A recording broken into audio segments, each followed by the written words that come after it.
Yo, what's going on, everyone? It's Brian and Jim here with Drink a Beer and Play a Game, and welcome to another episode of the Power Hour Podcast. Yes, hello, everybody. Welcome to episode 213. Thank you for joining us tonight. How you doing, Brian? It's been so long. I know. It's totally not just been a couple days since we've talked, Jim. Struggling to find topics.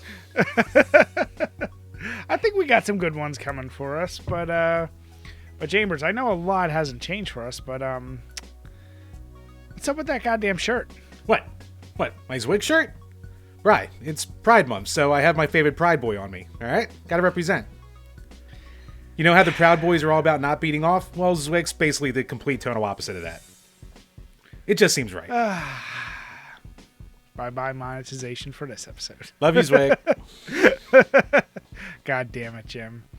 So, Chambers, we did release late, only a couple days late, but we did release our episode late. So we're actually recording on the same day we released the last episode. So thank you to everyone who has watched. Hope you guys did enjoy it.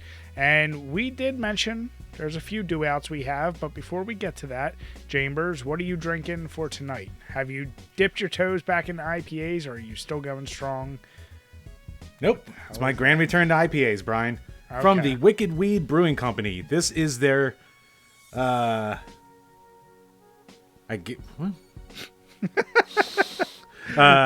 The Pernicious India Pale Ale. So, or their Perny, as they have it on the glass. So, it took me a little second.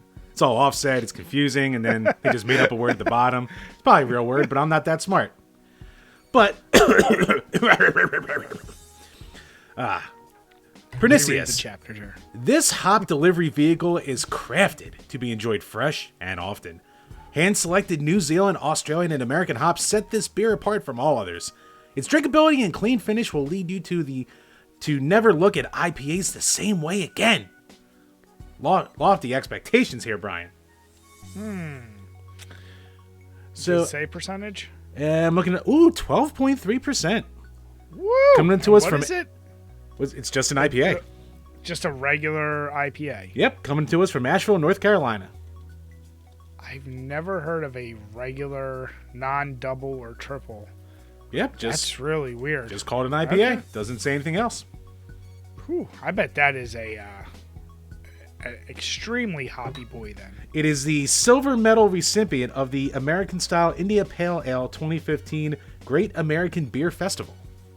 Fun fact. So what you mean is it didn't get gold. Correct. Much like me and Tetris 99, it did not win the big prize. But actually, it's like not overly hoppy. Like, I mean, it's definitely hoppy. It's an IPA. But it's not like, astringently, like overly nothing but pine and shit like that. Is it boozy? A little bit. But like, it doesn't taste boozy, but like the after effect on like the back of the throat and the stomach, you definitely feel the booze. So is this your first IPA since NoIPAMay? Yeah. Ooh, you're gonna feel it tomorrow. Yeah. Every time we take these breaks, my first IPA, they hit a little harder. The next day, even if you're not drunk, you feel them a little bit more. It's extra hard, huh? Well, luckily we're recording a little early tonight, so maybe I can chug some water in the meantime. Stop being a bitch. Well, that's asking a lot for me, Brian. Jim, where's your Bud Light? Had some over the weekend. Delicious. I know you did. But you say that about all your beers, Jim. So, Zen cough. No man who has to enjoy his purchases, Brian. Well, I'm actually still non-IPA. Not for any reason other than I really want to just drink this. I got the Trogs Jovial, which is their Belgian-style double ale. Comes in at 7%, only 13 IBUs, so this is a super smooth boy. Oh, wow. And originally brewed for Chris's wedding, we decided Jovial was just too good a union of dark stone fruit character and evocative notes of toffee, chocolate, and molasses to make only once. You may kiss the beer. So, kind of cool. I've actually heard of that a lot. A few buddies of mine. Who the fuck's Chris? Well, that's the question. That's one question, but I know that is a thing because a few buddies of mine who brew beer get asked to do a custom beer for weddings. Apparently, that's a thing in brewer circle. Kind of cool, though. It turned into it. Have you ever had their Jovial before? No, I don't think so. So it's really good, just like any Double. It's dark, a lot of caramel, a lot of sugar, has that super dark fruit flavor. And it's like, it's weird. It's thin, but leaves a thick mouthfeel. Does that make sense? Yeah, that does make sense. Because yeah, it wouldn't make sense if I haven't drunk stuff like that before. Yeah. So it's really, really flavorful, but it's not one you're going to really have more than one. Two would be tops, because I think it does sit a little heavy. And it leaves that really sugary, like, coating in your mouth and on your lips. Oh, yeah. So stop going after your nuts. Sorry about the clapping, everybody. No, I didn't hear it. I just saw you doing it. Ooh, piece of candy. Well, Brian, I mean, funny enough, this might be the final podcast from this setup for me. So, yeah, might be the last time I'm killing bugs on screen. Maybe. Unless, God forbid, I move somewhere that's worse. Maybe you'll fuck yourself. Who knows? Happen regardless. Jim, I think when you do get set up in your new place, I think you have to purposely, like, wherever you set up, leave it unfinished just for a little bit to make it actually look worse. And be like, oh God, everything's coming apart. Oh God, what have I done? Mistakes have been made. Like, put up a beer that you don't like flag behind you. Just like, really, really, really deck it out, Jim. Actually, funny you mention that, because like as I'm going through like shelves and piles of just shit that I have all these random like beer signs and like a light up sign that I completely forgot I had, and it's just been sitting there. What beer? I don't even remember. It's some random brand that like I don't know what it is. I could take a look real quick. So, speaking of those, you introduced me to that one random ass antique shop. I still don't know the name. You know the one near me? Oh, what, like? Oh, the one on Jacksonville? Yeah. Yeah, I forget the name of it. Yeah, I don't know the name, but every time I go in there, they still have this one, I think it's called Sunshine Beer sign, but it has a gun on the front of it. Have you ever seen that there? No. I haven't been there in like 2 years, so. Okay. I'm assuming it's a replica gun, but it's like an old style revolver, but it's on front of this Sunshine. I would get it. Like, part of it's chipped off, though, but they're still asking like $100. Something like where I'm like, I don't want it that bad. I'm sure maybe they'd negotiate, but like I said, that store is the store that also had like these random ass like 50-year-old beer cans with stuff in it. I was like, maybe we'll try. And pachinko machines and all that shit. That adds a little bit of everything in there. They got some so weird. And it's like, there's no order. Like, I don't know how, if you've gone to a lot of those type of stores. I know you've gone to more than me, but man, that has to be the most disorganized one I've ever been to. Yeah, and that one's been through a couple different owners, I think, too, so it always has a different setup every time I go. I go pretty infrequently, though, but yeah, it really depends on the antique or thrift store. Like, some do a pretty good job of spacing it out, and some are just like, fuck it, shit everywhere. Yeah. Actually, what a good little utility sign that is, Brian. Fashionable, and if you put a real gun in there, fucking bam, ready to go. I would say $100 well spent, Brian. Do it. You know me. What can I say? Guy who likes his beer and guts. But Chambers, you may have already spilled the beans, and I know it's only been a couple days. I assume you haven't hit that win. I haven't even played it since the last time we recorded. So okay. I actually tried to log in last night, and it was down for maintenance. So I was like, shit. So I went back to a little Mario Odyssey, but besides that, I mean, I was down to shore too, so no real time for gaming with that. So yeah, I maybe gamed for like a half hour into 3 days since we've talked.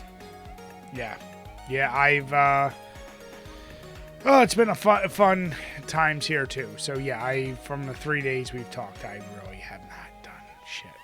Got out the video, did house shit, did tons of other shit. So yeah, not much time for gaming, but I'm really hoping this week it's gonna change, because Daddy needs some gaming time.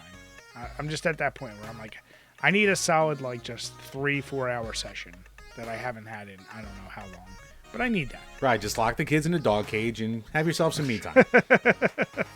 Damn it, Jim. Look, it's responsible. You know where they are. You can put a bowl of water in there. It's fine. Damn it. I'll give him the hamster thing. Oh, even better. See, now you're thinking. So yeah, I am hoping to get in some serious gaming this week. But Chambers, it's been 3 days, but I know we still managed to get a couple questions from our patrons. So what do we have this week? Oh, yep. Patreon.com/DrinkABeerandPlayAGame, where for as little as $2 a month, you can ask a question that we will answer on each and every single one of these Power Hour podcasts. So, first up, it's actually a holdover from late last week. So, from Sandy N, the favorite drunk food. Just like getting home at 2 a.m., what do you want to eat? Okay, so she specified drunk and not hungover, because that's a big difference. Big difference, yes. Ooh, okay. Drunk food. I mean, my go-to is the Wawa 2 or 3 in the morning sandwich. I said for a while, I haven't done it because I haven't done a good like go out around here and 2 in the morning style thing. Right, drive drunk. Jim, those days are behind me. It's quitter talk, Brian. Not that I ever did. Of course not. Of course. Mello actually introduced me to this. It was a meatball sub with American cheese and buffalo sauce in it. Oh, yeah. Yep. I know of you getting this all too well. So goddamn good. And I usually put hot peppers in that as well. You would think that's like guaranteed going to make you throw up. It didn't. That with a big ass water, probably a Gatorade of some sort.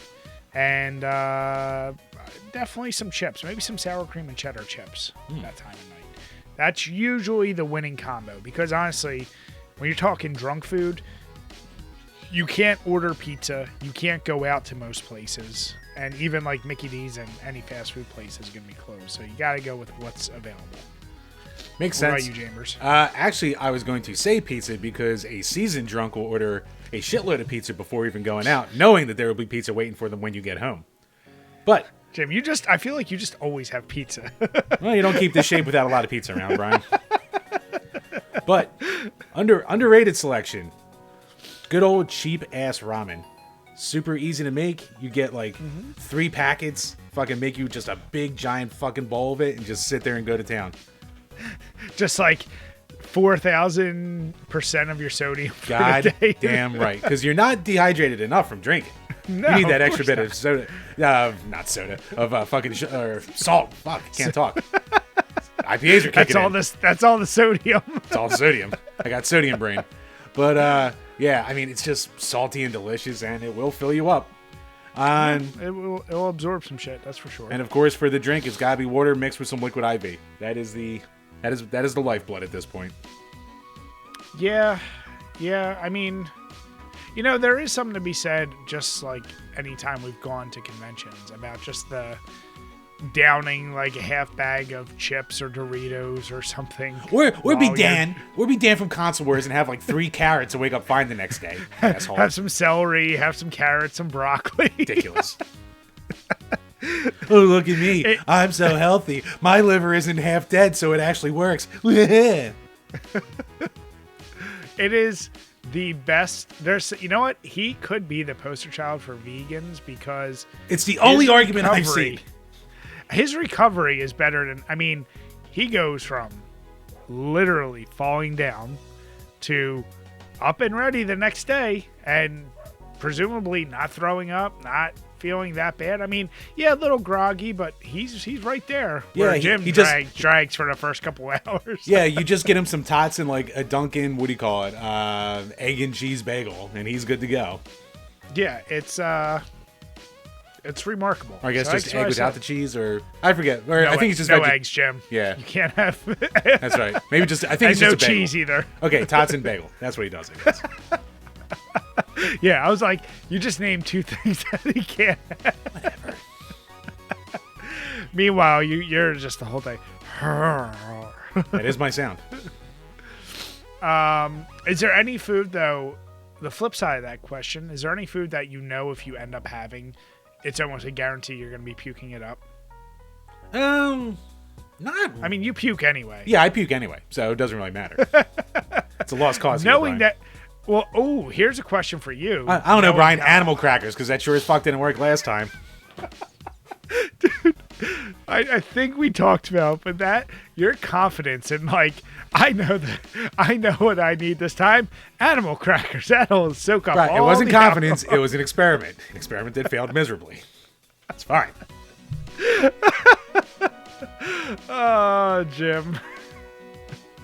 I think at these conventions you just need to give in that. You know what? Just next time, carrots and celery. You know what? It's worth a shot. How funny would that be if that's what you have and like you're like, I feel great. What the hell? Yeah. Maybe Dan's been right this whole time. Good question, Sandy. Yep. All right. Next up from Todd Howard Sucks. Hurricane season has officially started. I lived through Hurricane Harvey, which was pretty crazy. What is the worst natural disaster y'all have lived through? Luckily, Philly is in this nice little, like, in between the mountains and in between the sea. So we're like, deep enough in where we don't get much. Like, we've had tornado warnings, and I do know, like, where my brother lives, it actually did, like, fuck up his fence and some of his deck. But I've never had a specific, like, I was in Philly one time when we had the aftershock of one of the big earthquakes, but never, obviously, an earthquake in Philly. Yeah, so no tornadoes, none of that. So really just really bad ice storms and blizzards. That's probably the worst we've ever gotten. Yeah, Blizzard of 96 is up there, but I mean, we were 10 at the time, so for us it was just fun to be home from school for a month. Well, that's what I mean. Like, yeah, the ice storm in 2010 or 11, because I lost power for like a week. That sucks. Do you remember how bad that fucking ice storm was? Yeah, that was pretty hairy. Yeah, like that was pretty bad. So sometimes, yeah, we get those really nasty winter storms, but knock on wood, we're pretty lucky when it comes to like actual natural, like we don't get hurricanes and shit like that. Yeah, every once in a great while we'll get hit by a good one. Like Hurricane Sandy was probably the worst one because like for my job, like I had to be at work the entire time. So I was there for like 36 hours straight. And like as I was driving home from it, it just looked like a war zone outside. Like no lights were working. None of the street lights were like, you know, working at all. Just branches and debris everywhere. So it's probably like the closest to like an actual like fallout of like a really bad storm that I've ever personally seen. Now, Jim, not that you'll ever want to move again, but if you were to move, what do you think's worse to have to deal with? Living in like a place where there's constant tornadoes, or like living in Florida and having the threat of hurricanes, or being in California with the fires? Damn. That's a good question. I mean, none of them are good, obviously. Yeah. But like, which one would freak you out probably the most? I would guess the fire would be the most freaky because like I see pictures from like Twitter friends when they're like going through that shit and it literally just When it's like all orange. yeah, it literally just like looks like hell is outside for like a month straight and just like soot everywhere, which you know is just straight up bad for you. You're breathing that shit. Yeah, it's Yeah, so I think that would probably be the worst. And then the other two, it's kind of like a toss-up. Because, like, anytime I see hurricanes, I'm just like, well, why do you live there? Obviously, assuming people can just get up and go because, you know, we live in reality. You just can't do that. yeah. But, Why did people just not leave? but yeah, I mean, I think... no, I mean, like, hurricane areas would suck, too. Because you're getting flooded out every goddamn other fucking month. Hurricanes would be like yeah, if you were not and in all these situations, I mean somewhere where you're not in the direct line of fire, but hurricanes I feel like would be a thing like you'd either have to know that you just are constantly gonna have to deal with floods and just deal with them. Fire, like you said, I feel like that's the worst quality of life, and just like I feel like if you know a fire's coming, you're gonna get away from it. Tornadoes to me would be the scariest just because if it just comes, It just hits. you might not be able to get away. So And Bill Paxton's dead, so we don't even have him to protect us. we don't. It's an F5, Jim. God damn, did that educate kids on the scale of how to measure tornadoes? Everyone knew what an F5 was before Brock Lesnar, and it was amazing. And everyone wanted to study it and throw the little silver balls up with Philip Seymour Hoffman and Bill Paxton and Helen Hunt when she was. You're like, yeah, I could fap to that, but you did. And Yes, you know, a shockingly hot Helen Hunt. yeah. So it was, man, that was a good movie.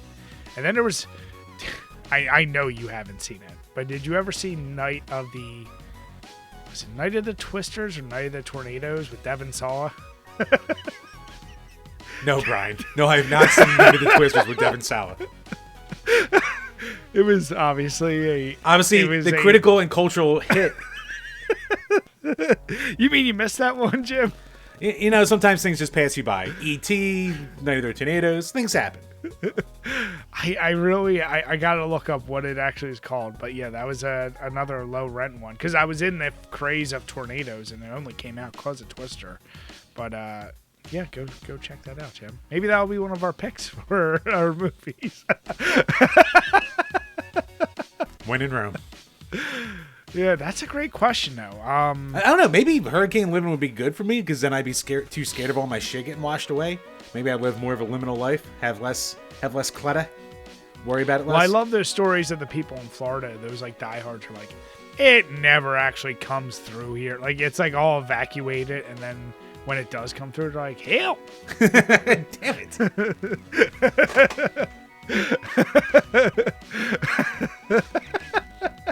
Don't you dare. But no, yeah. So JD, I'm not sure JD. No, that was Todd Howard from, or Todd Howard. Where's he from? I don't know. Yeah. No, it sucks that you've dealt with any of it. Yeah, Todd, dox yourself. I said for all the negative things Philly does, I remember one of my like 5th or 6th grade teachers teaching us that like because we had this unique in between the mountains and the ocean, like we will never really get hit with any of those crazy weather phenomena. Not as often, but we have been getting a lot more tornadoes lately. So I don't know, everything's just going to hell.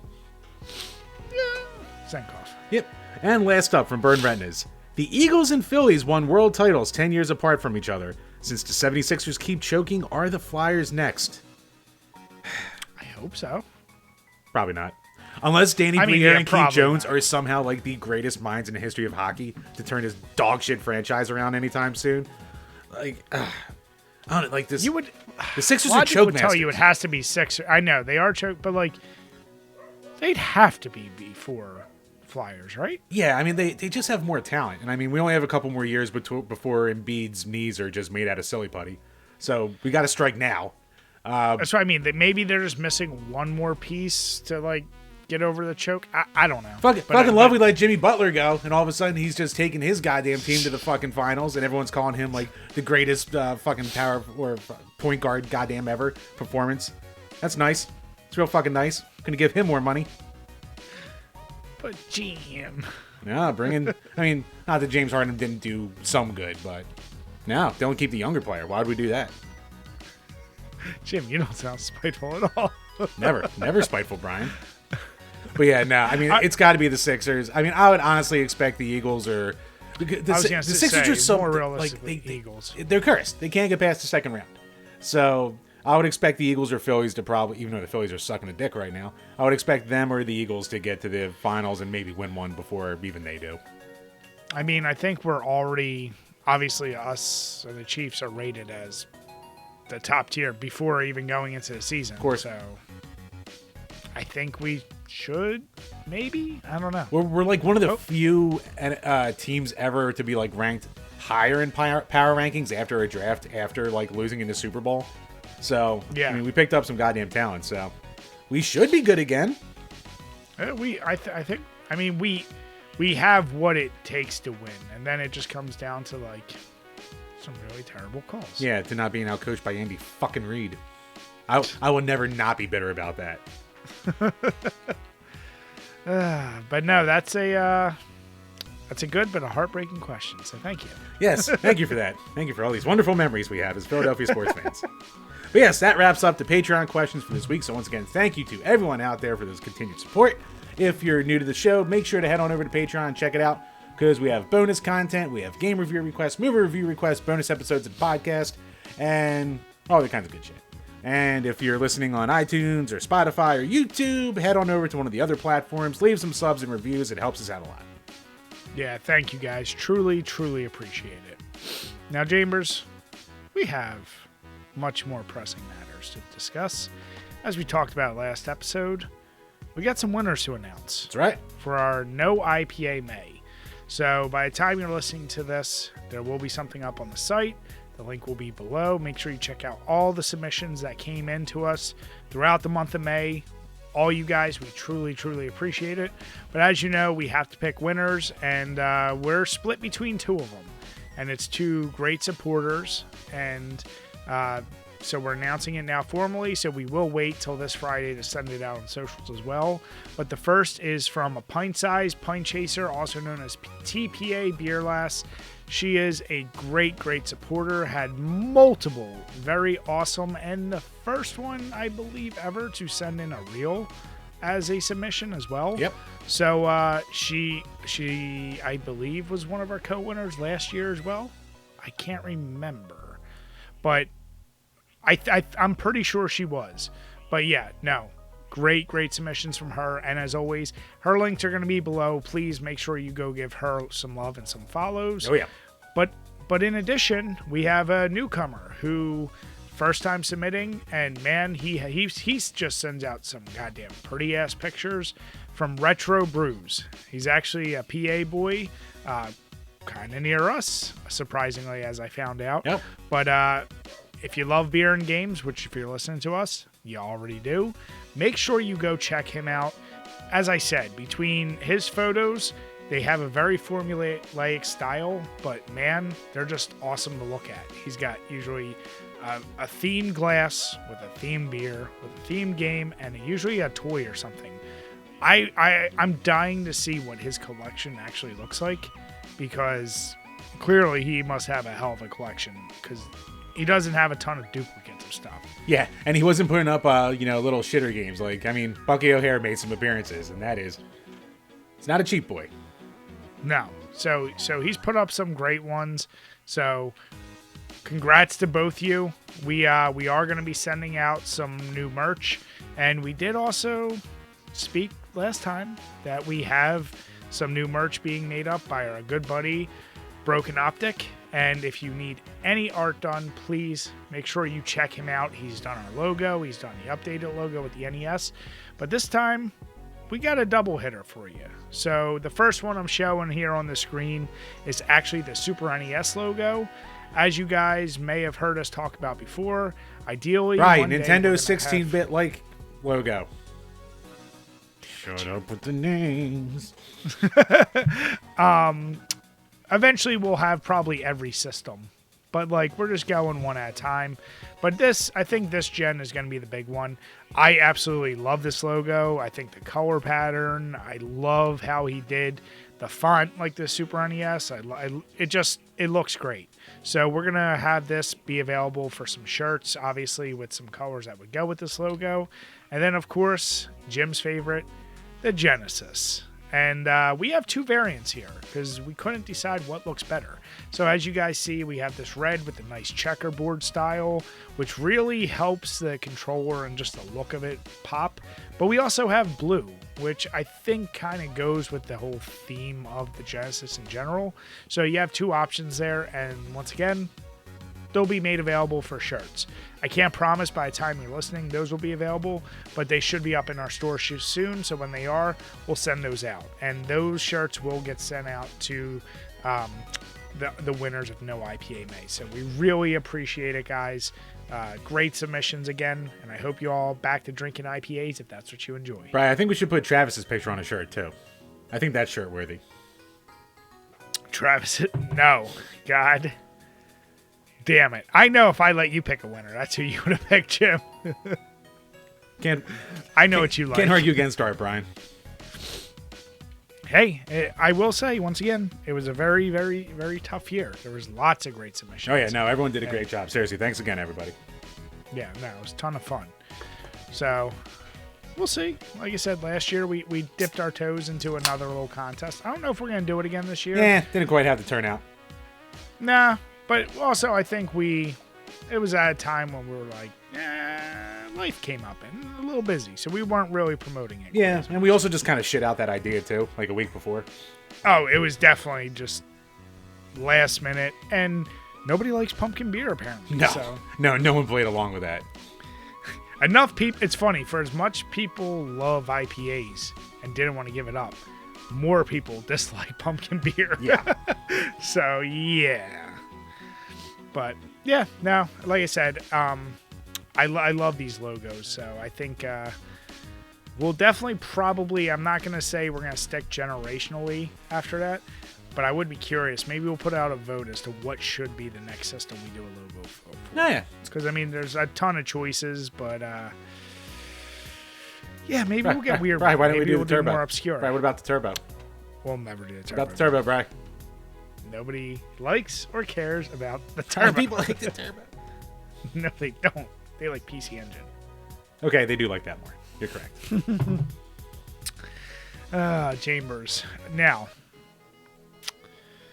we're recalling a lot of things from last episode, and one of the biggest items is the whole bullshit with Nintendo putting a DMCA on Dolphin on Valve. Yeah, well, just a takedown notice. Got to be exactable here. But Oh, that's right. That's right.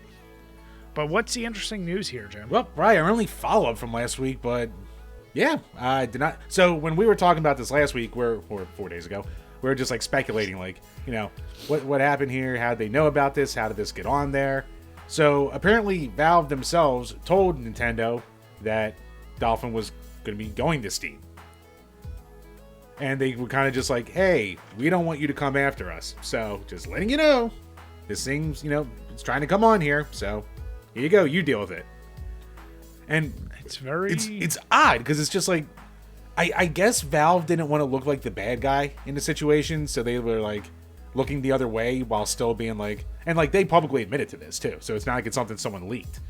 But yeah, they're just like, yeah, we saw this coming, so we told Nintendo to not, you know, get in any shit with them, basically. But it's just weird why they wouldn't just say no at the start.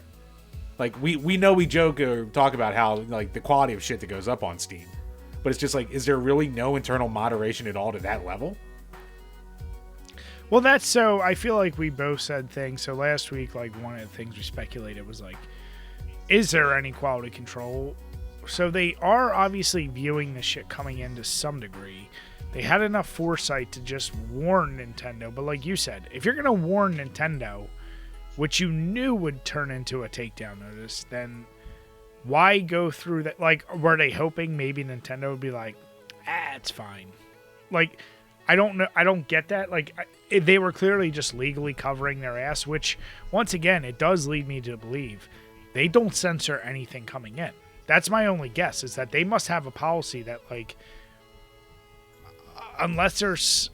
If something like that's an illegal emulator doesn't violate their guidelines for uploading, then I don't know what would violate it at that point. Yeah. I don't know. And I mean, like, there's been a lot of, like, really controversial shit that has made its way to Steam. And, like, it's just a thing that, like, people eventually figure out, and that's when it gets taken down. So maybe they do have just, like, a blanket, fuck it.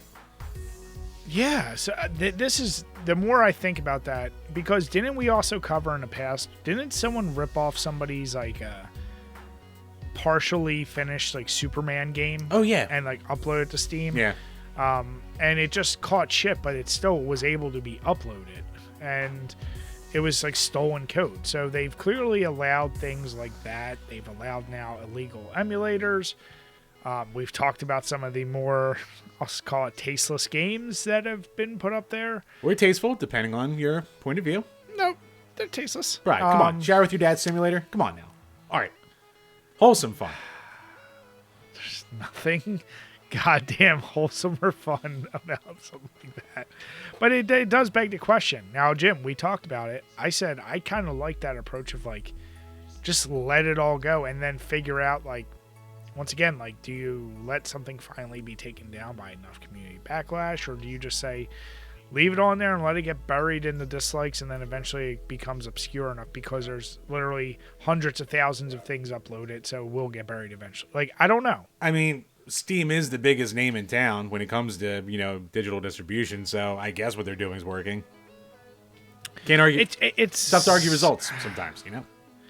I mean, And they that's get a the little thing. backlash here and there for some things to get through, and then everyone just goes, it's fucking Steam. And then they just still use it anyway because it's the most convenient and has the most on it.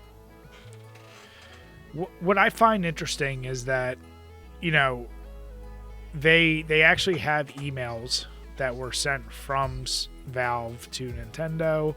And then a lot of it's speculation as to why Valve does it, because Valve hasn't spoken out as to why they did it. So the article itself definitely does lead you to be like, well, there's just a lot of guesswork here as to why they did it. Like, we're assuming as well. But yeah, if there is no quality control or limiting of shit that gets uploaded, then I guess that's good. QC's for pussies, let it go. That's kind of where I'm at. But then it does beg the question: if they really don't have anything, then how much more wilder shit did we not know about? Like, how many other illegal emulators or ROMs are probably just on there that we don't know about? It's a good question. Because, yeah, this is just what was caught. But it points to the thing, man, Nintendo, nobody wants to fuck with them. Yeah, because Nintendo will go after you, and everyone knows it. So even Valve was like, you know what? We don't want this headache. And I would argue Valve is a bigger entity in gaming than Nintendo at this point. And even they were just like, nope, don't want to deal with it. Don't want the smoke, Jim. You want the smoke? You don't want the smoke. They don't want the smoke. They don't want the smoke. So, yeah. I guess maybe by next podcast, what we'll do is we'll follow up and see, has it actually been taken down? Because as of this report, I don't think it's been... I don't think it made it to the actual, like, Steam storefront. Oh, okay. From what I can tell, it doesn't seem like it actually made it on there. Okay. Or once again, is it something that's like maybe it's just buried and you really got to dig it out, or know somebody who knows somebody? I don't know. I never knew Steam. Oh, no. No, it was indefinitely postponed and removed from Steam. So it did receive a cease and desist order. So, yeah, they did remove it. Well, postponed and removed it. So it's not there. All right. Well, I guess that's going to be the end of it, but it's what I want us to do, Jim. I'm giving you some homework.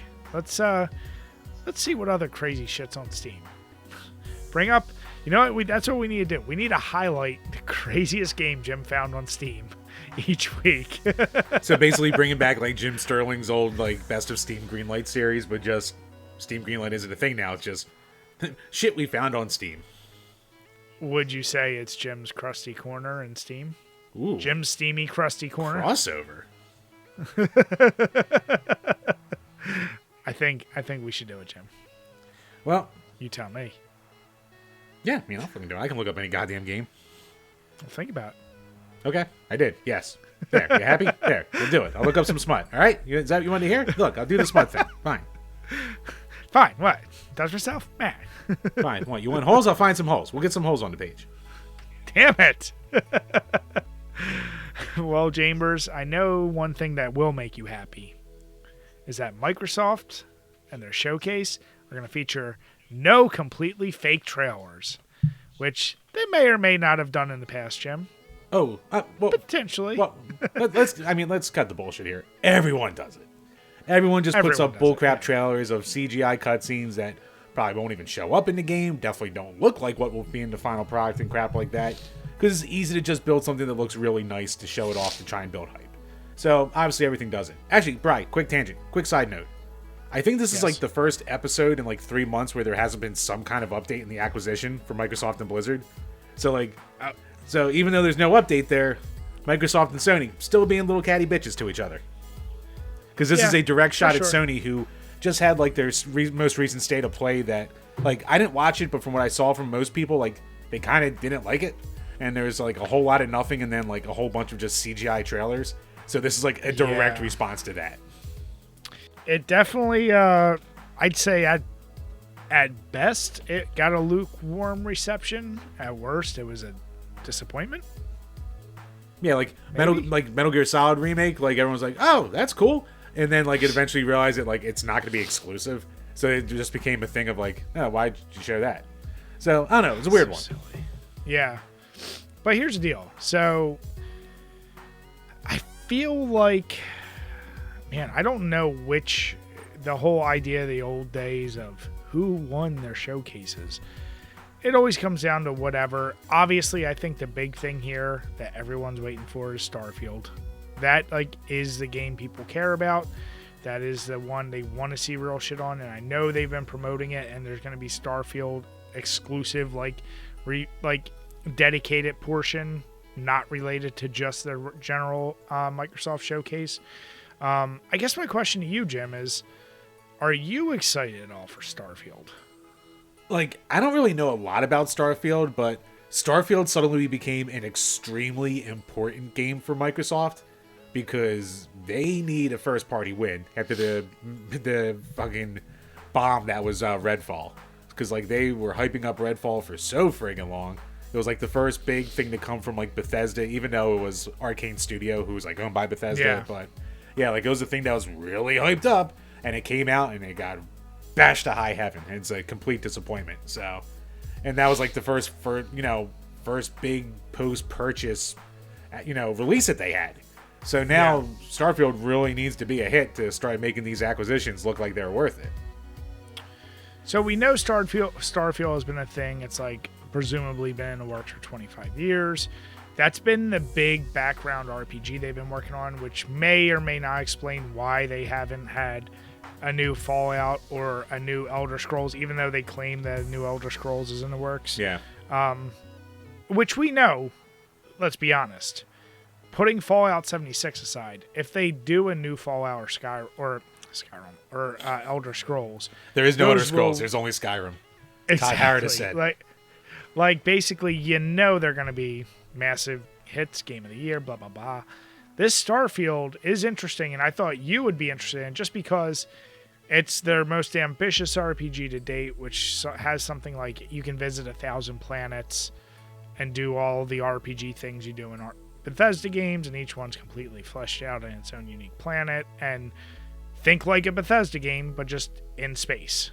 Yeah. So that's why I said, would that interest you? Oh, no, I mean, it definitely interests me. I'm kind of worried about, I mean, Bethesda games are buggy enough, even with, like, they're super big maps, but, we're not talking generated planets here and shit like that, so, that could be biting off a lot more than they can chew with this one. It remains to be seen. It sounds like a very interesting idea. Now, can I be honest? I find that whole claim of Bethesda games being buggy, and I've played all of them. I can't honestly say other than like one or two times in Skyrim where like I've like been knocked off something. I can't say I've had these like claims to the infamous bugs. And I'm not saying they don't exist. I'm just saying me as someone who really likes Bethesda games, I haven't had those buggy experiences, so I don't read them as like the buggy messes everyone claims. Like I haven't had the worst experiences with them. Apparently, like all the PC ports have always been like nightmares as far as Bethesda games go, and like a random patch will come out that will just like completely like brick them on consoles sometimes, and then like they have to patch them again to like fix it. I haven't had like completely unplayable experiences in any sense of the word, but I've had a lot of annoyances. Like I've had completely clipping through stuff or missions not registered as being done, or that I completely finished. I had that one time in Fallout 4. Right. I remember one mission where I was like, I did it. What the fuck? Yeah, like with that, or ones where it's like I did a mission for an achievement, and it didn't give me the achievement, and it didn't register, even though it registered that I did the mission. Like dumb shit like that. So like I've had a lot of annoyances, but I haven't had like the super game breaking stuff or like the bugs where like you crawl to like 2 frames per second and it's unplayable. But a lot of people have had a lot of different things. Like it's a stereotype for a reason, I guess. No, it could be. Also, I feel like, is there anyone playing on PC who probably doesn't have some mod running on top of it, which is probably the reason your shit is bugging out? Yeah, I mean even pre-mods too, but yeah, I mean of course the main reason people play on PC is to mod it. Yeah. No, I mean I here's the deal. I love I haven't had a bad experience with the RPGs from Bethesda. You and I have notoriously said it's the whole reason we enjoyed RPGs since Fallout 3. Yep. So I'm not like diehard, like, oh my god, I can't wait for Starfield, but whenever it gets released, I'll definitely maybe even day one. I'll get it just because I want a Bethesda RPG. Like, they have a feel where I really, really get immersed and enjoy it. Unlike most other RPGs, I'll say that. Yeah, and like besides that, like people were talking about like Psychonauts 3 being a big new release and the new Fable being worked on, which, man, I don't care about Fable. I tried to play a little bit of Fable and it just never grabbed me. I think I have the original Fable and I've never even tried to play it. I think I have like Fable 1 and 2. I never touched the original one, which apparently is, or maybe 2 is the best one. But like 2 back in the day, like 2010, 2011-ish, that was like that was when like Microsoft started to do this weird thing of like breaking a game into pieces to release it digitally. So like you could buy like the first couple hours of the game for like $10. And I did that with Fable 2. And I played it and I was like, eh. And like I never bought the rest of it. Just didn't do it. Yeah. Yeah. Well, that was a weird experiment. That only lasted for like a couple games. I don't know what the current projection is for Starfield, but I guess we'll see with this showcase, like what they're projecting. I mean, do you know off the top of your head, are they saying it's coming out this year? No idea. I guess everyone's expecting to hear the announcement for it. Yeah. That'd be interesting. I mean, it would be smart of them, honestly, if they care. We assume they care about things like Game of the Year and stuff. Just wait till next year. Because it's going to have its hardest thing with Tears of the Kingdom. Which, regardless of should it actually get it, it's going to. It's not even a question of like should, whatever. Like, most games should recognize it's just going to go to it. Like, unless there's some darling indie game that captures everyone's imagination that we don't know is coming out, I can't imagine something competing for a Game of the Year. Yeah, I can't think of any like indie darling games this year so far. Like, I think Cult of Lamb was last year, and that's like the most recent one that like really took off that I can think of. Yeah, so we'll follow it. I mean, when is the showcases? Hold on. I don't remember. Looky. Where the fuck does it say it? Would help if the article said it. Hold on. Let me look this up. Xbox. Damn it. Fine, I'll just look it up. Prep is for nerds. June 11th. Okay, yep. So 6 days from now. Oh, nice. The night before we record. So that's good. It'll happen easy the content. day before. So yeah, we'll see. So next week, expect to hear us talk all about the showcase, see what actually comes out of it. And as we said, I think everyone cares the most, even though they are talking about things like Outer Worlds too and all these other things. Starfield's going to be the one everyone has eyes on. I wonder if anyone's really that excited for Outer Worlds 2. Because, like, Outer Worlds 1 had a really mixed reception. It seemed like... I thought it did. I thought it was really liked. It was liked for, like, the first week. And then after that, everyone was just like, this is actually pretty mid. Where, like, it was, like, mid at best. Where, like, they were just like, yeah, this is really just, like, a lifeless world. Like, it was either, like... There's some who really liked it, and a lot who seemed to just, like, not like it at all. Huh. Yeah, I didn't play. I mean, I have it downloaded because I think it was like free at some point. It might actually still be free on Game Pass, but I just haven't gotten around to it just because of time. Right. Actually, the next game I'm gonna play is when I get time, is gonna be that one I couldn't wait to play. The one like the alternate Russia steampunk. Atomic Heart? Yes. Yeah. So we'll see. We'll see what comes from that next week. Stop sucking Putin's dick. Damn it, Jim! Son of a bitch. But Jim, does he say keep going, comrade? Son of a bitch! Don't you dare. Speaking of games coming out this year, a genre that I would argue has been pretty dead. I'm just gonna say dead for the past couple years. And don't give me that face, because the 20 nerds that still go to those conventions don't count. Fighting games. We got 3 major releases this year, which is pretty crazy because when was the last time we got a Street Fighter or a Mortal Kombat? Street Fighter, Mortal Kombat, and Tekken, all basically in the same calendar year. That's what I mean. I'm like, Tekken's been more consistent coming out. Maybe the late 90s? just for that No, level no. of like major releases all at the same time. Yeah, so that's what I'm saying. Like, this is the year where, even though I would love to see something like a fighting game dethrone Tears of the Kingdom, we know it's not going to happen. No. I guess, we've talked about it. I think you and I both, it's fair to say we have a love-hate relationship with fighting games. Very crucial in our growing up. Like most kids our age, we loved them all. And I think you and I are also the types that never got into the competitive, even online competitive. No. One, not good enough. Two, like, just didn't appeal to us for whatever reason. I will never forget the 2 hours it took me to get 2 measly wins in Tekken 6 for 2 relatively easy, achievements. It was really just like win a ranked match and like win an unranked match online. And it took me 4 fucking ever. And I think the one that I did win was like a guy who must have just like lagged out during the game. So like after the first couple seconds, he just stood there and it just let me beat on him. And I was like, okay.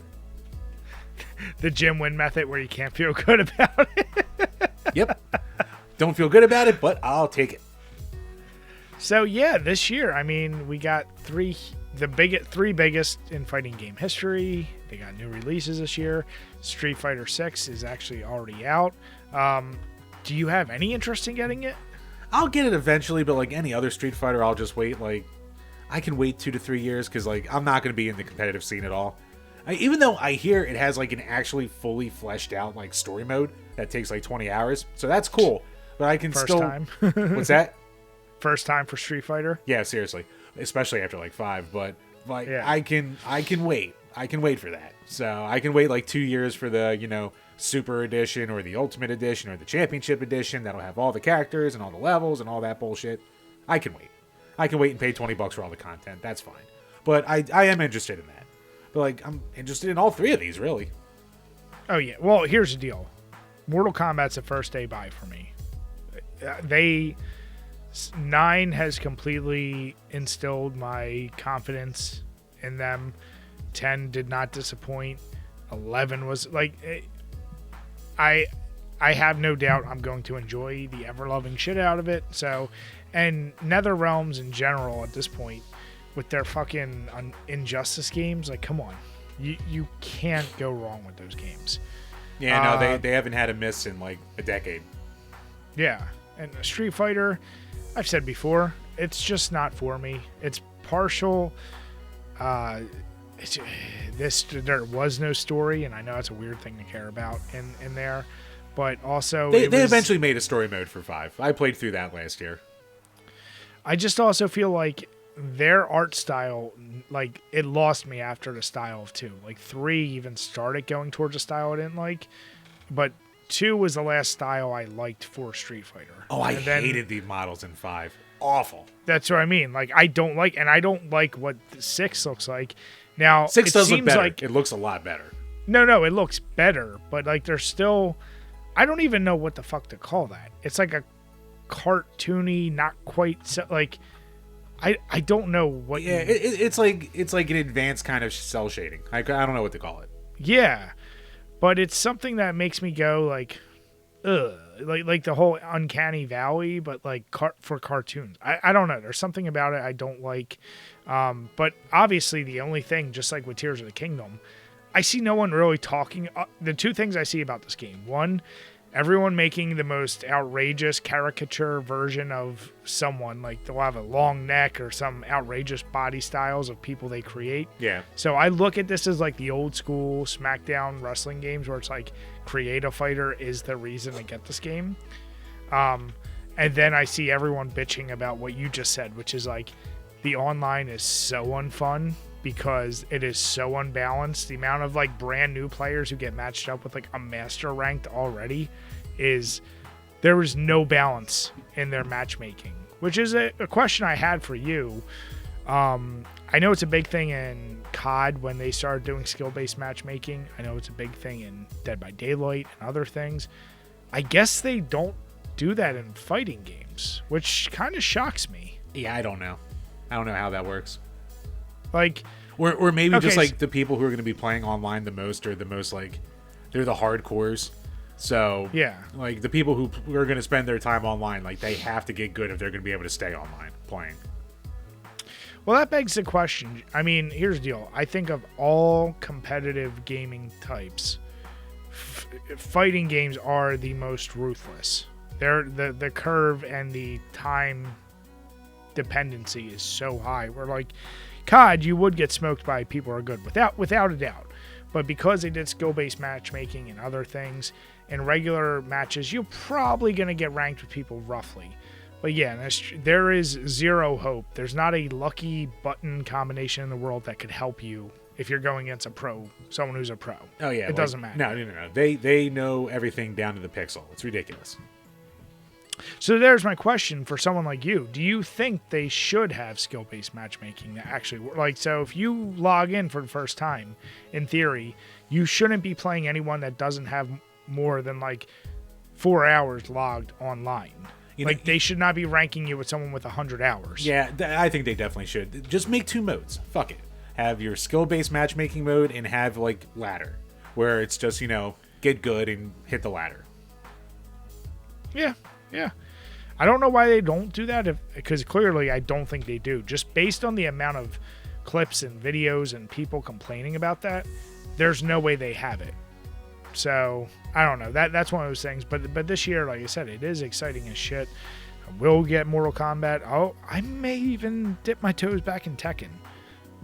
I still got to get around to my favorite 3D fighter. I still got to get around to playing Tekken 7. I have it, and I was like, oh yeah, I'll play this, and then I just never got around to it.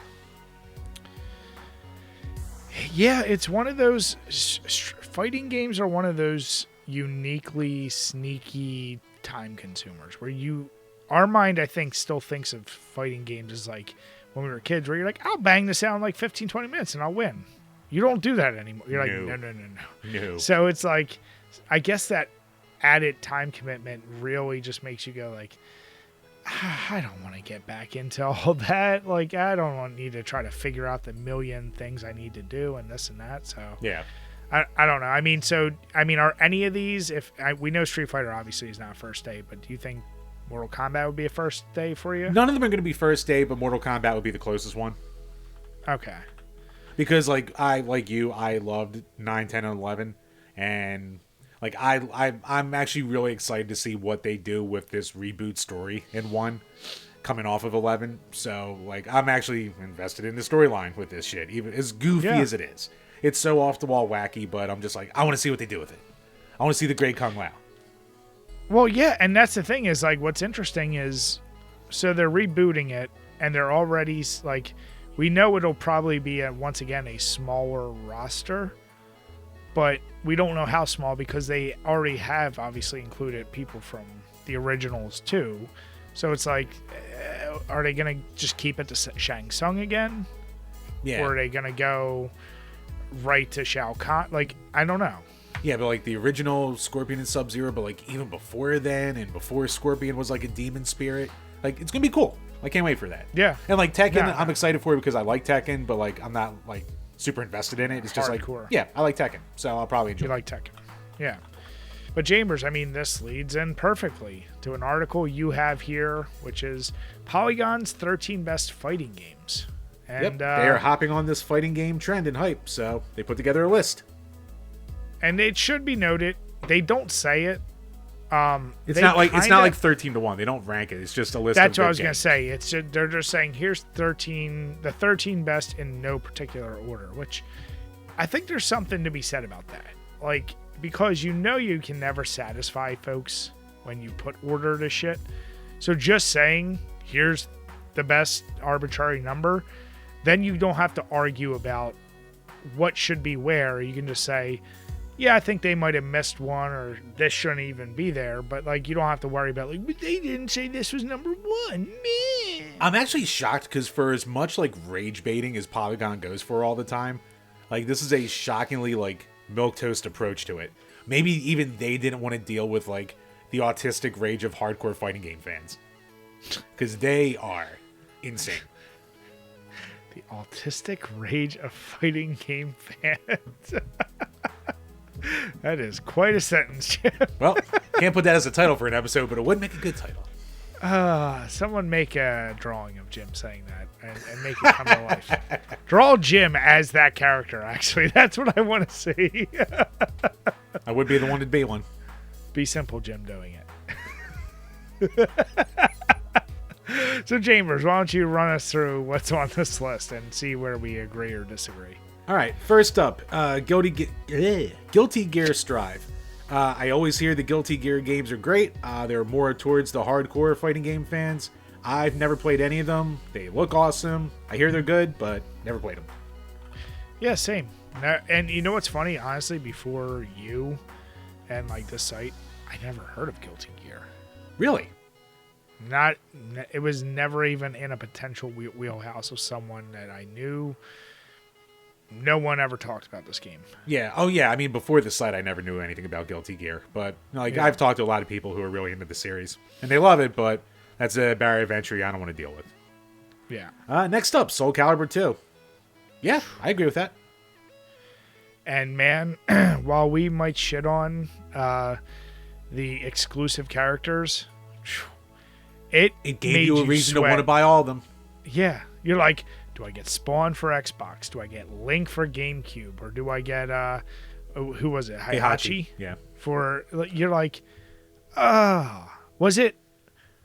Oh, wait, no, that was a later one. That was like Darth Vader and Yoda and all those. That was... I think that was 5, if I remember correctly. Yeah, I can't remember which one. But my God, I think I do have every version of Soul Calibur 2. Maybe. You know what? I don't have GameCube. I don't have that one.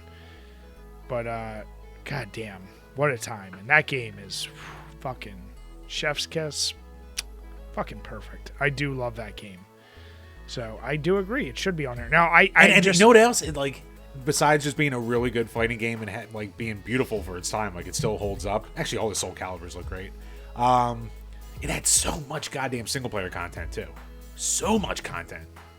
Yeah.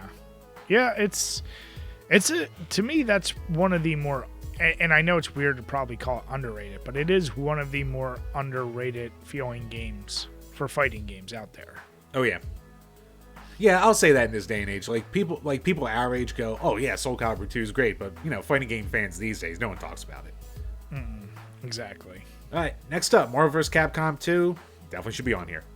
It is a broken, unbalanced mess, but my God, is it the most fun fighting game out there. See, I would argue it's overrated.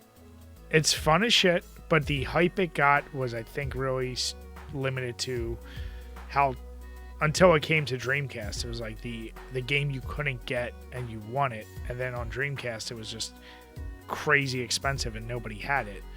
It wasn't even that. It was outside of its ports to the Dreamcast and Xbox and PS2, it didn't get another port for 10 years.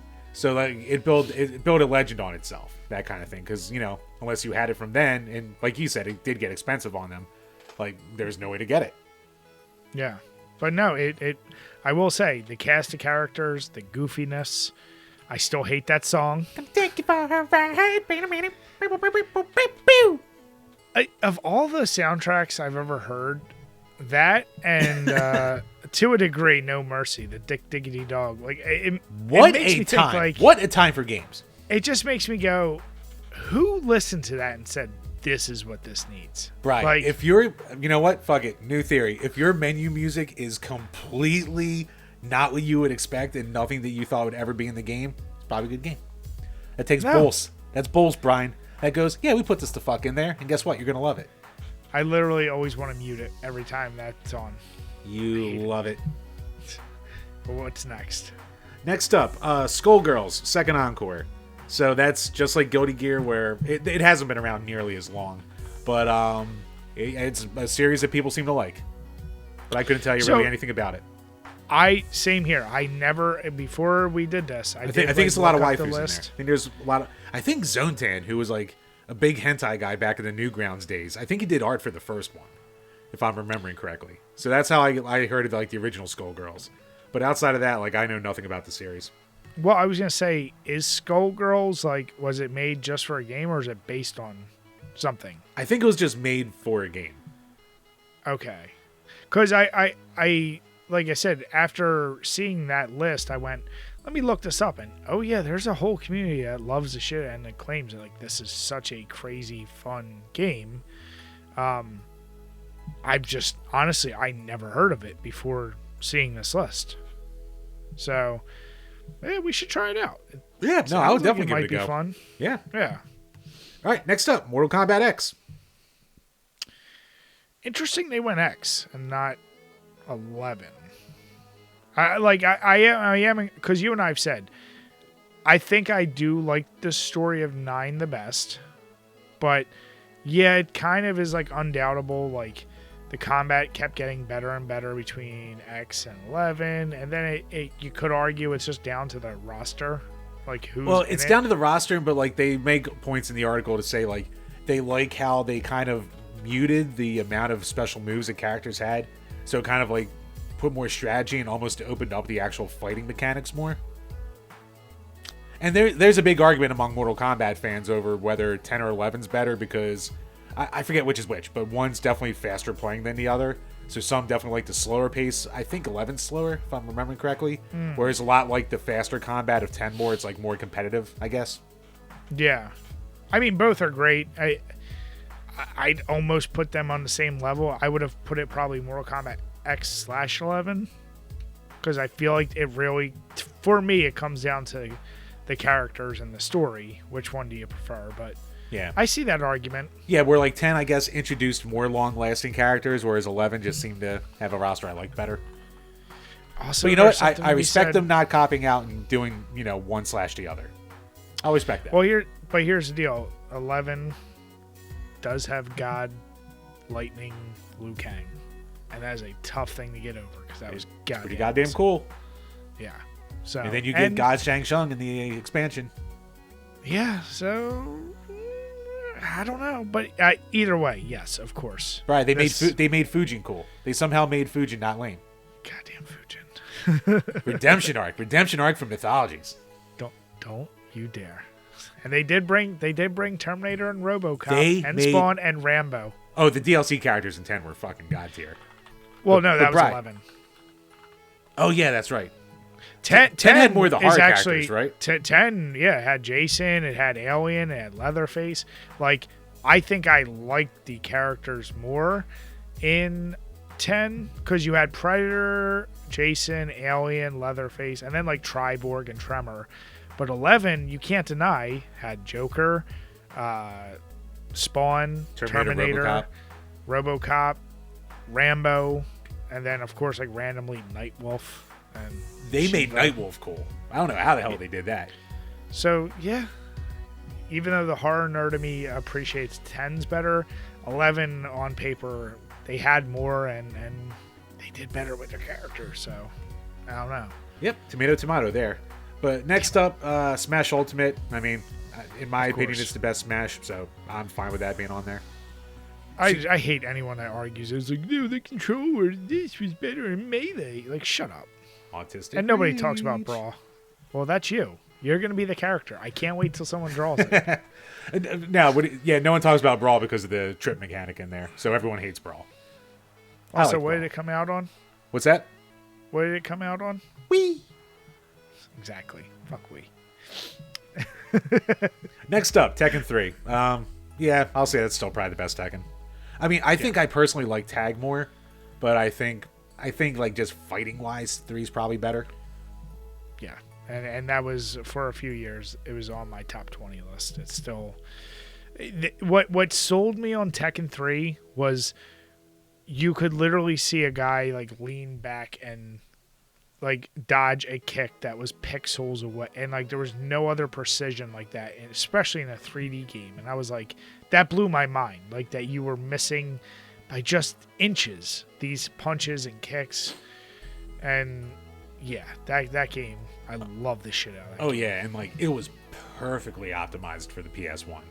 Like, yeah, a smooth 60 frames no matter what. Like it was basically a perfect fighting game for that era. Oh, dude, yeah. Perfect. Or any era, like, because I played it fully for the first time last year, and it held up, like, perfectly. So, yeah, it's still just as fun now as it was back then. Next up, Killer Instinct, the reboot from 2013. I have to get around to playing this. I never did. And I heard nothing but good things. I played it. I liked it. I can't say I loved it. I also I played enough to be like, oh, this is pretty cool. It was a nice, because it was so unexpected. Like I didn't think anyone was really clamoring for it. Like, as much as I think Killer Instinct has debatably the best soundtrack in any fighting game, I don't think that original game aged that well. I don't even think it aged well when it was out. I think it was unique. I think that Ultra combo was ridiculous and nobody I knew could pull it off. But at the end of the day, like, the fighter itself was fine. And then this came out and you're like, oh, okay, it made it more like a fighting game should be. It also came out of nowhere, too. Like, no one expected that's what it when I mean. they dropped it. Yeah, so I love it. And you know what I love is you get these, like, very odd inclusions, like some in those seasons that they were releasing. So you get, like, Rash from Battletoads. You get General Ram from Gears of War. You get these people, it's like, oh, seeing this in a fighting game, it just makes it more fun. I don't know. I love seeing shit like that. Yep. Next up, King of Fighters 2002 Unlimited Match. Bri, what is your experience with the King of Fighters series? Other than when we did all the games on the Super NES, whatever ones were on that. I don't even think we got around to actual King of Fighters. I think we just did like Fatal Fury and Art of Fighting. And basically King of Fighters is just all that thrown together. So, are you right about... Hold on, what was the first one? Because I don't think any of the King of Fighters actually made the Super NES. No, I'm sorry. I think you're right. So my only King of Fighters experience was I got a King of Fighters, I think it was like a triple pack on PlayStation when I was still doing GameFly. And I think I kept the CD. So yeah. I played it. I went, this feels like all the other SNK games. I said, it's fine, but I was like, I'm not bought into those characters, meaning like I just don't have any connection with them. So yeah, I don't care about them. So like, oh, Terry Bogard, all these, like, I'm like, yeah, I don't care. So I'm sure they controlled well. I actually, you and I, we got into it when we did those games. I think the SNK games, I actually like the way those controlled better than Street Fighter 2. And I know it's blasphemy to say. Well, no, there is a hardcore SNK fighting game crowd. Like, yeah. Me personally, I think it's like, I mean, obviously, like all the SNK games came from the guy who made Street Fighter 1. So they are similar, and they're a lot better than obviously that. But, like, to me, like all the SNK games always felt like kind of like Street Fighter, but like clunkier, but more precise. It's definitely like not as casual friendly, even though Street Fighter now isn't either. So, you know, whatever at this point. My only experience, like I got King of Fighters 99, I think, the Battle for the Millennium one, in like a random mixed pack of games from like EB Games when they were just liquidating PS1 games. And I played it and I could never beat the final boss. Like the difficulty curve for final bosses in SNK games is such bullshit. Like, I never got around to doing it. And that's one of those ones that always, like, kind of nipped at me. But it was, like, a solid game. I just never loved it enough to, like, put up with the bullshit. And I think I do have SNK versus Capcom 2 EO on the GameCube. And that's one that people also seem to love. And I played it and I went, yeah, it's all right. But, like, playing a fighting game with the GameCube controller outside of, like, an arcadey DBZ game is a nightmare. So that probably wasn't the best format to do it. Yeah, I think what makes me interested is there are so many King of Fighter games that when I see one that's not the latest, I always go, ooh. Like, it does make me interested in, like, what is it that made that one? And I know it's written in the article, but it does make me think, like, if I ever went to try it, I now may go to this one and see, like, let's see how it is. Yeah. Next up, BlazBlue, Central Fiction. I remember the first I've never played any of the BlazBlue games. But I remember when, like, the first one, I think it was Calamity Trigger, first, like, came out in, like, 2008. That was, like, the first one that had that real, like, stylized but, like, beautiful pixel art style. Like, it was, like, the first one in a long-ass time to be... Because it doesn't look like a pixel game. It looks like, you know, hand-drawn, super fluid animation. And I remember, like, the animation kind of blew me away, and I was like, oh, I gotta get around to this. And, you know, like me, I never did. But, Never did. like... I don't know anyone who really likes the actual gameplay of BlazBlue. I know it has its hardcore fans, but like no one I know likes BlazBlue. So you think it's more just like the spectacle of it, like, oh man, this is just a pretty ass game. Yeah, maybe. Maybe it's solid. Maybe I'd like it, but I just never got around to it, so I can't say. No, same. I've never, and honestly, even looking at it, I do see what you're saying. Like I looked up pictures of some of the other ones. It is pretty looking, but you know what? I'll be honest. That's also a general style. I call it the. What the hell is? What do you even call that? I've been hanging around you too long. Not hentai. I mean, it's just anime. Anime, honestly. I like talking to me so much. You think hentai before anime. I've done my job. It kind of turns me off. Like, it's a style that does nothing for me. And it, like, makes me not want to play a game when it's stylized like that. So. Fair. And you know what? It can get really busy. So. But moving on. Next up, Virtua Fighter 5 Ultimate Showdown. That's like the remake of Virtua Fighter 5 that came out like a year or two ago, I think. Somewhat recently. Yeah. And I remember people saying it was really good and people were excited for it, and then after a week no one talked about it. Because it's just a remake of an old game, I guess. It almost felt like they were dipping their toes in to see like, hey, could we bring this series back? Could we do it? Yeah. Like, I'll be honest, even though I always kind of know it's around, I'm still shocked to hear anyone plays it. Like, Virtua Fighter was that thing. It's like, that is the reason why we have 3D games the way we do. And like you said, we all went to the arcades for some reason. We played that original clunky-ass one. We all played it on 32X and whatever. But like, was it good? I don't think so. No, and I you know what it is? It never sold me because I got so into Tekken where I go to Virtua Fighter and it's like going from a Super NES to an Atari. Oh, you know what it is? Virtua Fighter is so technical and tech heavy. Like, it is legitimately based fully around timing and parrying and blocking at the right time. Like, you cannot button mash at all. Like, you really have to study the mechanics and the speed of the game. So, and like your positioning directly matters. Like, yeah. like it actually fully matters. It isn't like being called like an uppercut ducking in Tekken where it'll really hurt you, but like in Virtua Fighter, like that could like destroy your entire round. Yeah, well, like that's what I'm saying. It's like Linux. It's like the nerds that talk about it would be like, it's your best operating system, but you just need to know how to code. What did you just call that? Isn't it Linux? Linux. But isn't it LUNIX? No, LINUX. Is it? Yeah. Linux. For some reason, I thought it was Linux. All right, well, Watch Linux. me be wrong. No, I think you're right. For some reason, I swore it was Linux, but yeah, it's Linux. But like the nerds that would talk about that, it's that same thing. Like when any nerd goes, "I have an Android," just get an Apple and grow up. Like, just shut up. Yeah. Like, come on. Come on. No one gets laid with green text bubbles. Come on. But yeah, Virtua Fighter. Do I think it needs to be on the list of best fighting games? Sure. Probably more for historical versus actual great gameplay. But that's coming from someone who's not deep in that series. Next up, the Samurai Showdown 2019 game. I think I have it, and I still haven't touched it. I love the original Samurai Showdown games. All of them. Oh, you know what? No, I don't have this one. I have 5's port to PS4, but I haven't touched that. That's what it is. I hear this one was really good. Like, my fighting game friends, again, talked about how good this was. But, yeah I never got around to this one, obviously. So, I love the old ones. I played the shit out of them. You may hate me again, but... You like it more than Street Fighter?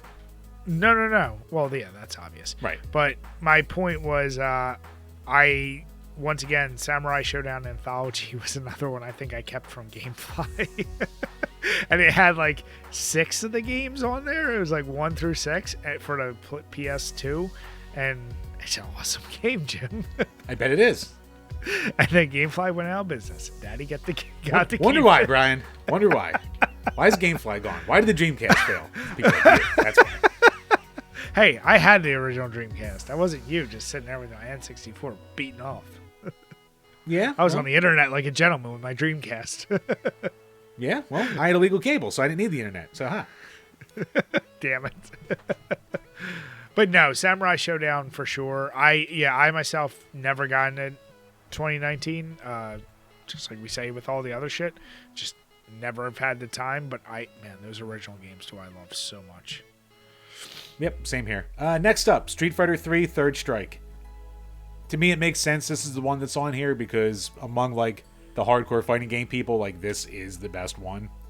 And like this is the one. Wasn't a big thing with this like you could parry and you had the super attacks? That was the huge viral video. Yep, where the guy perfectly parried every single attack from like a super attack someone did at Evo in like one of the events. And, I'm saying no, like reverse it with their own one.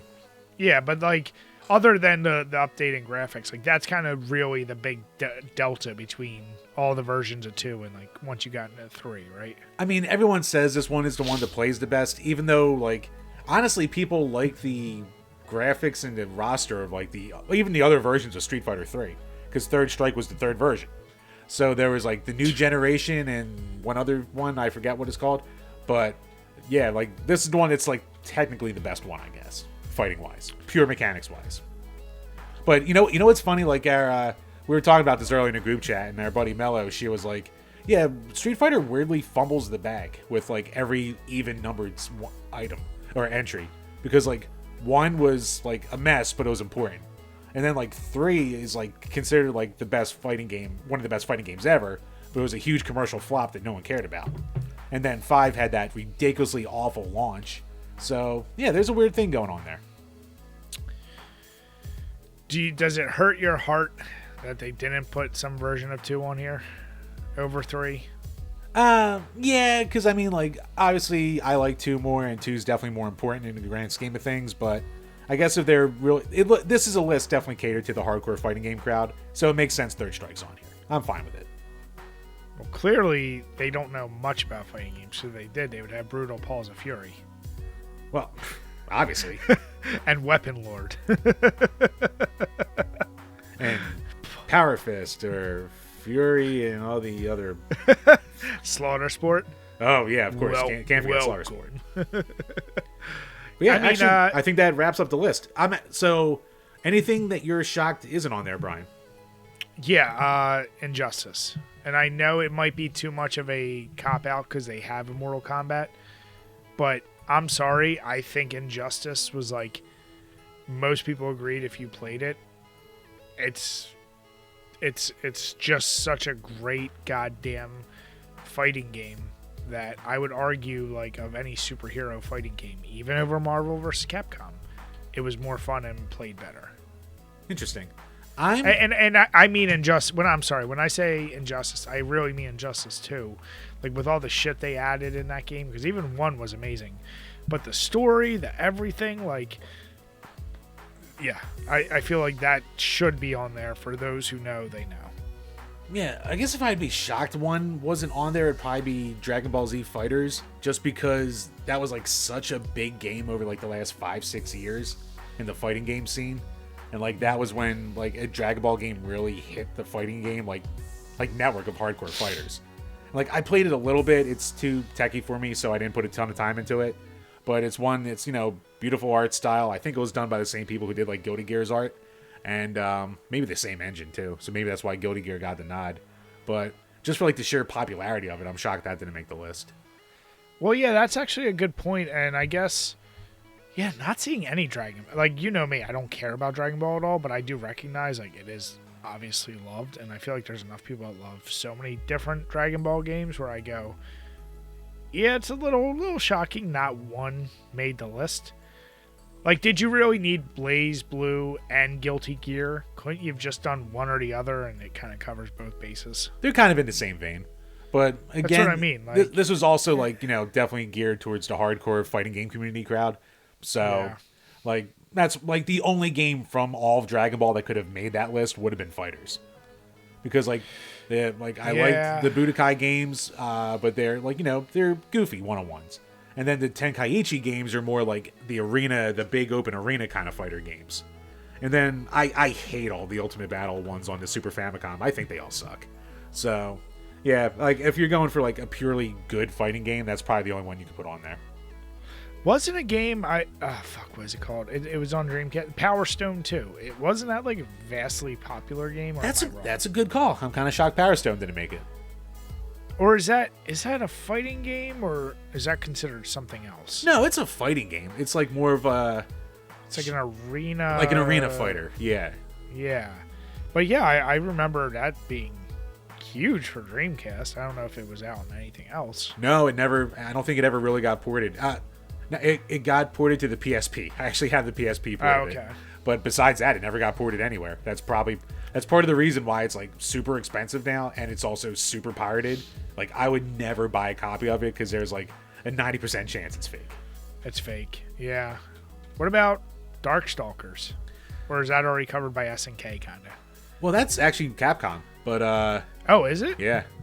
Oh, shit. But yeah, no, I guess maybe it didn't have enough of an impact in one way or another. But yeah, I'm surprised that isn't on there. I'm trying to think if there's anything. But I guess we already had a Street Fighter and a Marvel vs. Yes. Capcom, so I guess it had enough representation. Just no reason for it. You know what? I know only you and I would probably appreciate it, but TMNT Tournament Fighters. I know it's too old school, but god damn it, it's the best NES fighting game. By a mile. And for its time, it's revolutionary. I will say that. Oh yeah. You know what? It's funny because a lot of people really hate that game, especially even the NES version. Seriously. The Genesis version is the worst, but a lot of people do not like the NES version. Really? Yeah, I mean, because like the AI is pretty cheap in it. So of course. The AI is cheap and it's simple, but for what it pulls off on the NES, like you gotta respect what it can pull off. But I hate when people bitch about AI and then you want to praise MK2 or Street Fighter 2. Bison or Shao Kahn. You talk about fucking cheap AI. Like, there's nothing cheaper than those fuckers when you just need to spam a special. No, it's called... No, well, actually, what do you call it? M. Bison is a baby compared to Shao Kahn. And Shao Kahn's a baby compared to fucking SNK final bosses. So, yeah, there's way worse out there, even back then. I'm trying to think, is there anything else that I would want to... I was shocked to see. I don't know. What about you? Was there anything missing? I mean, I just said Dragon Ball, but that's the only one I can really think of. That was it. Yeah. It's because they hit all the major franchises too, so there's not really that much more I could think of. Now, do you think... Like, I mean, you could maybe put in like a Marvel Superheroes or an X-Men Academy or shit like that, but it's covered by MVC too, basically. So you're already there, yeah. Now, let me ask you this: do you think we talked about this year with these great games coming out? Early prediction: do you think they're going to be the best games in their respective series? It's tough to say. MK1, I mean, I guess it's got a shot. Depending, I mean, it really just depends on how much, content they put into it for free. Tekken, I couldn't tell you. I don't know if anything's ever going to topple Tekken 3 in the minds of Tekken fans, but, it's probably got as good a chance of anything. They haven't really shown a lot of anything with Tekken 8 yet, so, like, that I know the least about. And then Street Fighter 6, people seem to be enjoying it so far, and it's having a way better launch than Street Fighter 5 had, so it's got that going for it. So let me ask you this then. We see something like Smash Ultimate, and I am one of these people that I think every new version of Smash is the best version of Smash, just like Mario Kart and all of these, like, because they just keep adding on top of all the previous shit. Like, where I think some of these games fuck up is instead of just giving you throwaway characters or whatever, when you keep relimiting rosters and shit, that's where you fuck up. Where Smash is like, we're just gonna keep adding on top of the previous and previous and previous. Like, is there almost a point like where MK, I think now they're in this mode where like they have a formula that works, they know they have their story, but do you think they should stop giving you these throwaways and just keep adding on top? Or would that become too cluttered and then you end up... It'll become too cluttered, and eventually you got to throw some new stuff in there, because, if you bring back everyone, then no one's going to use the new people. Yeah, that's actually a good point. Yeah, like you can have, like an MK trilogy every couple years where you have every fucking buddy in there. And that's cool, and that's total fan service. But, eventually if you want to keep the story and the series moving forward, you gotta balance that out. Well, that's why I said for the longest time. Sorry to cut you off real quick while I'm thinking of it, because that's a big complaint of like Street Fighter 3 and why that wasn't a commercial success at all, because they almost completely gutted it of all the old favorites, and except for like a handful of characters, it was mostly all new people, and everyone was like, I don't care. Yeah, well, like I said, there is something to be said about having that glut of throw everyone in there. I mean, you mentioned MK Trilogy. That for the longest time was my favorite. Just the amount, because every character still had multiple fatalities, brutalities, animalities, babalities. And then I remember like I almost blew my load when I found out MK Armageddon was coming out with like 60 some fighters. Oh yeah, you loved Armageddon. But then they fucking got rid of the goddamn fatalities in this weird like create your own bullshit. And I was like, you just made this game that could have been damn near perfect, because that also had a lot of those that kart racer we liked. Like it had a really unique system, but they fucked it up so bad. Yeah, they had to simplify everything there just to fit everything in the game. That's what I mean. So it's like nowadays, taking out fatalities was like the wrong call. Fatalities is the fun thing that makes Mortal Kombat stand out from every other fighting game. That is the way to go.